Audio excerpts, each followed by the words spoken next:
Hello दोस्तों, कैसे हो? मस्त है। मैं फिर से एक बार वेलकम कर रहा हूँ अपने चैनल पे, universal healing and wellness centre. मैं कुछ चर्चा कर रहा हूँ। ठीक है, हमारा एक मुख्य विषय है ऑटिज्म। तो मैं किसी थेरेपिस्ट और कोई भी जो ऑटिज्म के ऊपर थेरेपी देते हैं, मैं किसी के खिलाफ नहीं हूँ, किसी के थेरेपी के अगेंस्ट नहीं हूँ। वो उनका अपना तरीका है, वो अपना तरीके से कुछ सुधार लाने की कोशिश कर रहे हैं। अच्छी बात है, होना भी चाहिए। कुछ तो रास्ता मिले, कहीं से तो कोई रास्ता दिखे लोगों को ना, ऑटिज्म से जो बच्चे परेशान है। एक्चुअली बच्चे नहीं परेशान है, माता पिता परेशान है।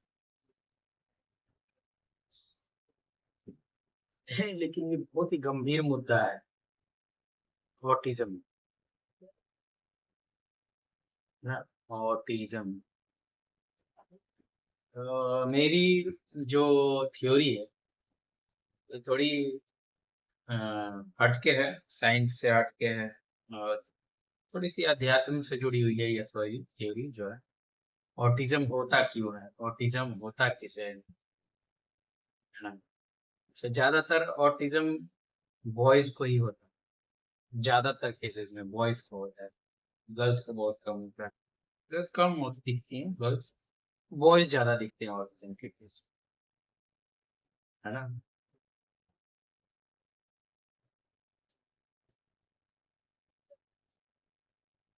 समझ रहे हैं? और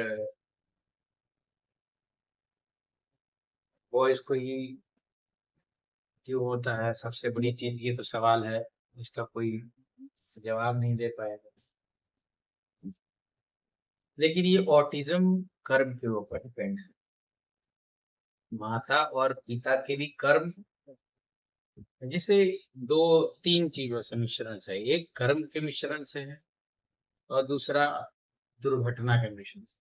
मतलब घटना, सॉरी, दुर्घटना मैंने बोला। एक कर्म और एक घटना, ये अ, यही दोनों कारण है ऑटिज्म होने का।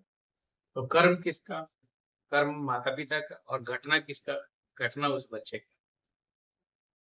ठीक है, जो घटना है वो उस बच्चे का है। इसको ऐसे समझिए कि हमारे यूनिवर्स में मनुष्य की जीवन की जो चक्र है, वो एक प्रोग्रामिंग प्रकृति ने या ईश्वर ने या परमात्मा ने, जो आप कही जो मान समझिए, ईश्वर ने एक प्रोग्रामिंग डाला इस प्रकृति के अंदर, और ये जीवन साइकिल को चलाने के लिए है। एक घटना हुआ किसी बालक के साथ। अब वो घटना किसी बालक के साथ हुई, वो एक डेटा वहां साइड में स्टोर है। एक घटना हुआ और वो डेटा साइड में स्टोर है। अब वो जो साइड में स्टोर है, कभी तो यूज करना है ना उसको, यूज तो करना ही है। ऐसा तो नहीं कि यूज नहीं करना, क्योंकि वो एक घटना जो घटित हो गया, और वो घटित होने के बाद स्टोर है प्रकृति में, उस समय में, उस समय चक्र में वो स्टोर है। उस सूक्ष्म जगत में वो स्टोर है घटना के साथ। किसके साथ घटना हुआ? उस सूक्ष्म शरीर, उस आत्मा के साथ, उस जीवात्मा के साथ, उस शरीर के साथ, उस योनि के साथ, मनुष्य रूपी योनि के साथ, है ना? अब कर्म कैसे होगा? तो अब माता पिता के कर्म हो, तो अब प्रकृति ढूंढेगी उस घटना वाले को कहीं एडजस्ट कराने के लिए। उसको भी तो जीवन चाहिए ना, वो जीवन चलाने के लिए कर, भाई जीवन उसको भी जीना है। कई कई लाख जन्म उसको भी जीना है, क्योंकि ऐसे तो रहेगा नहीं, एक बार जीवन का तो है नहीं। अब जो लोग नहीं मानते कि दोबारा जीवन मिलता है, तो भैया बहुत सारी चीजें हैं, यूट्यूब पे भरे पड़े हैं ऐसे प्रूफ और तथ्यों के साथ। अगर आप नहीं मानते कि जीवन दोबारा मिलता है, और हर बार कई बार मिलता है, लाखों बार जन्म होता है, तो बहुत सारे ग्रंथों में भी लिखा हुआ है और बहुत सारे महापुरुषों ने भी बताया। आप उनको देखिए, मेरा वीडियो मत देखिए, ये आपके लिए नहीं है। ये उनके लिए है जो अध्यात्म को थोड़ा बहुत मानते हैं, समझते हैं उनके लिए। और परेशान है ऑटिज्म किड्स से। उनके बच्चे जो ऑटिज्म से पीड़ित हैं, उससे वो परेशान है ना। तो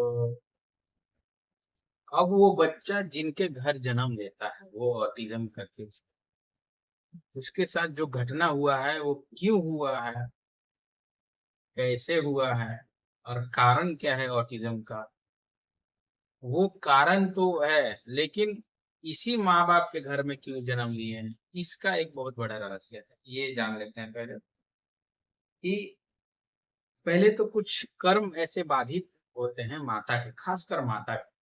पिता के थोड़े कम होते हैं, लेकिन खासकर माता के होते हैं। तो माता के कर्म जो बाधित होते हैं, क्योंकि वो माता पर ही डिपेंडेंट रहता है। बालक जो होता है ऑटिज्म का, वो 80%, 80 to 90% माता पर ही डिपेंड होता है। पिता तो नाम मात्र के सहयोगी रहते हैं। तो माता के कुछ ऐसे कर्म डिस्टर्ब रहते हैं, जिसकी वजह से यूनिवर्स में वो सर्च करता है ना। सबसे पहले इस माता के शादी होने तक का यूनिवर्स इंतजार करता है, और इसके कर्म के कर्मबद्ध जो साथ में होंगे कोई और जन्म से रिलेटेड, उसके हस्बैंड को लाता है यूनिवर्स ढूंढ के अपना सर्चिंग प्रोग्राम से। देखते हैं ना, कभी सुने होंगे कि किस्मत में जहाँ लिखा होगा शादी वहीं होगा। इसका अर्थ ये है कि जो सोलमेट है वो ढूंढ लेते हैं अपने दूसरे सोलमेट। मतलब आपकी शादी वहां होगी जहां पर प्रोग्रामिंग है फिक्स। और एक चीज और बताऊंगा, ये प्रोग्रामिंग कौन करता है, कैसे होता है, वो भी आपको बताएंगे फिर किसी वीडियो में। लेकिन अभी समझ लीजिए, माता का जो वो कर्म बहुत बड़ा रोल निभाता है बच्चे का ऑटिज्म होने में। नहीं, ऑटिज्म बच्चा का उसका बच्चा होने में। हम्म, तो एक सेकंड, मेरा गिर गया।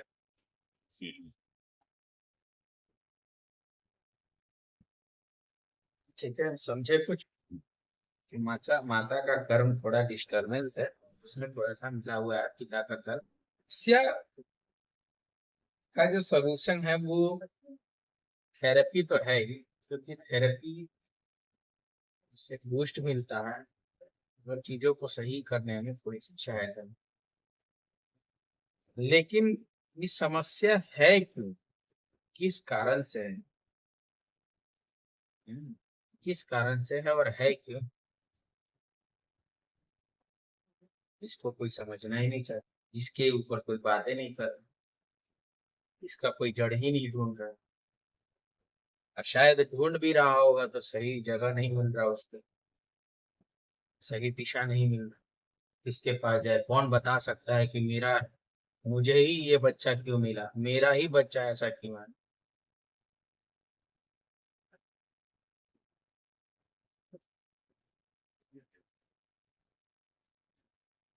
लोग बस परेशान हैं। नए नए ट्रिक, नए नए टोटके, नए नए थेरेपिस्ट, नए नए रिहब सेंटर, सब करने के लिए तैयार। फिर लास्ट में वो थक हार जाते हैं। थक हारना ही है, क्योंकि आप खुद से सोचिए, अगर शरीर में घाव हो जाए, तो घाव हो क्यों रहा है ना। जैसे किसी के पेट में सूजन आ जाए, और वो पता ही नहीं रहे चले कि अनाज खाने से सूजन और बढ़ता है और खराब होता है, तो बंदा तो खाता ही रहेगा ना। जब तक वो जिंदा है तब तक खाता रहेगा, जब तक उसको कोई बताएगा नहीं कि भैया ये चावल, ये सब, ये रोटी मत खाओ, ये मोटे अनाज के जो फूड है वो मत खाओ, दिक्कत करेगा। तो खाता ही रहेगा, मरना स्थिति तक खाए। उसको लगा कि और क्या खाए इसके अलावा। ठीक है, तो बेहतर होगा ऑटिज्म का कोई जो अपने बच्चा जूझ रहा है, ट्रीटमेंट कर रहा है, उसका पहले रूट कॉज ढूंढिए।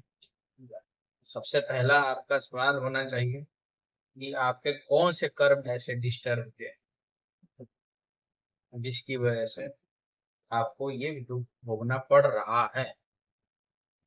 दूसरा कि आपका बच्चा क्यों ऑटिज्म में आया, किस कारण, और आप ही क्यों सिलेक्ट हुए, क्या सीखना है, कौन सा लेसन आपका रह गया है सीखने के लिए, या कौन सा खराब कर्म हो गया था आप तक, किस वजह से ये झेलना पड़ रहा है। बाकी ऑटिज्म के ऊपर और कोई बेस्ट और कोई वीडियो जानना होगा, इसके आगे भी बात करेंगे क्यों होता है, कैसे होता है ना। सबसे पहले कि होता क्यों है ऑटिज्म, अगला वीडियो इसके ऊपर बनाएंगे कि होता क्यों है। तब तक के लिए नमस्कार। अगर आपको अगला वीडियो भी जानना हो तो मेरे चैनल को सब्सक्राइब कर दीजिए और लाइक कर दीजिएगा, और अ, आपके संपर्क में जो भी पेरेंट्स इस समस्या से जूझ रहे हैं उनको ये फॉरवर्ड भी कर दीजिएगा वीडियो, ताकि थोड़ा बहुत उनको भी समझ आए, सोचने पर विवश हो या फिर वही क्यों। तब तक के लिए नमस्ते, जय हिंद, जय भारत।